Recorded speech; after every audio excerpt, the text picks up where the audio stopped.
This is the Horse Radio Network. Greetings, everyone. Coach Jen here, and thanks for tuning in to Horse Tip Daily, episode 1394, where we join Christy Landwehr, host of the monthly Certified Horsemanship Association episode on Horses in the Morning, as she and Joanne Young from Houghton College discuss the different types of skills your horse can learn lunging and longlining. Today's episode is brought to you by Purina Omega Match.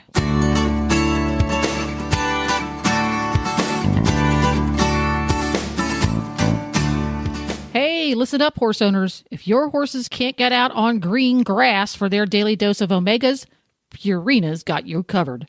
The Purina team of PhD equine nutritionists have 2 new products that are rich in omega-3 fatty acids and taste better than many other sources.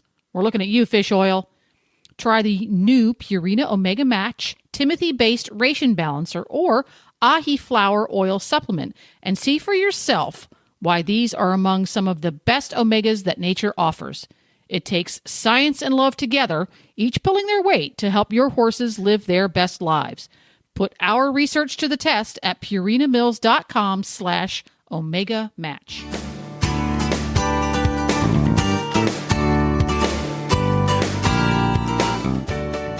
So before we go ahead and go today, Joanne, is there anything about long lining, which I know is also called ground driving, that you would like to touch on a little bit today?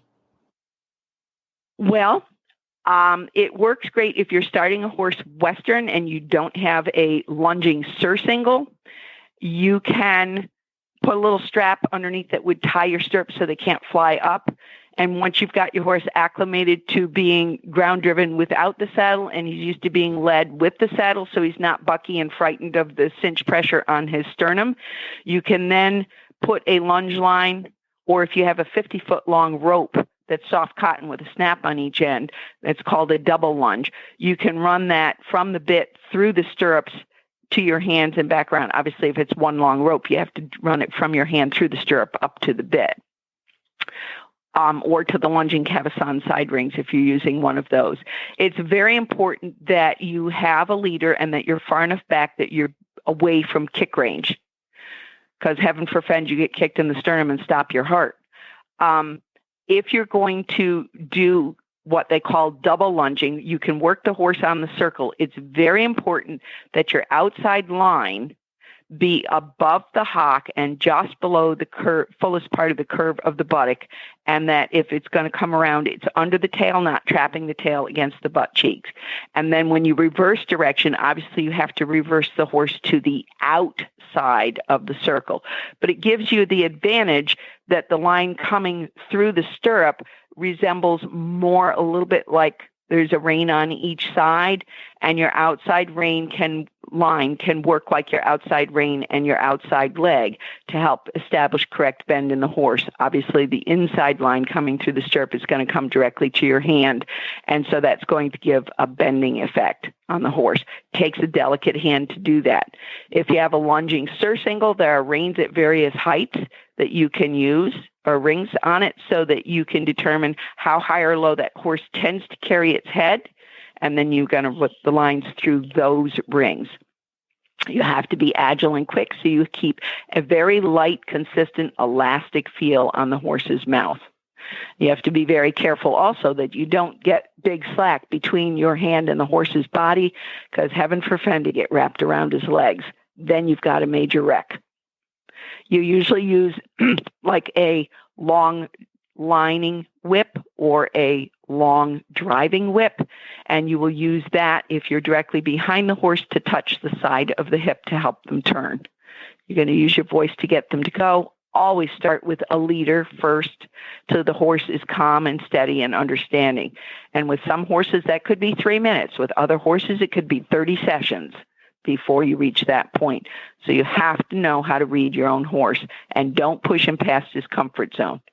My favorite mentor, Walter Zettel, always used to say, you ride or work the horse to its limit, but never over its limit. Because if you don't go to the horse's limit of what they're comfortable with, they never expand their comfort zone and get any better trained.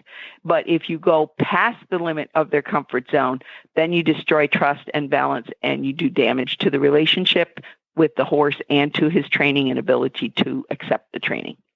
Such a good quote to end with, Joanne. And I'll tell you, for those listening again, Mitzi Summers, another one of our clinicians, is doing a double lunging video for us. So you can see what Joanne is talking about visually for those that want to do that.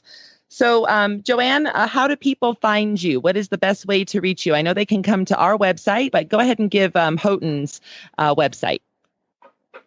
Sure. It's www.houghton.edu, and then you can put a slash and put the word equestrian, EQUESTRIAN.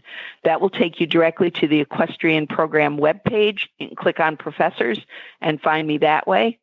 Or you can just put in first name dot last name at houghton.edu for an email. So it would be JOANNE.YOUNG@houghton.edu.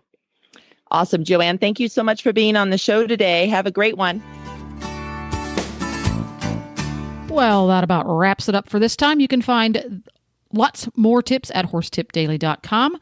You can listen to all the shows on the Horse Radio Network by downloading the Horse Radio Network app for your iPhone or Android. Just go to your app store and search Horse Radio Network. It's easy to use. You can choose all the shows, or you can choose specific shows like Horse Tip Daily. This is Coach Jen, and I will be back again soon with another tip. So until then, go ride your horse. The Horse Radio Network and the Horse Radio Network hosts are not responsible for statements made by guests on the Horse Tip Daily. Please use your own judgment when listening to the tips on this show.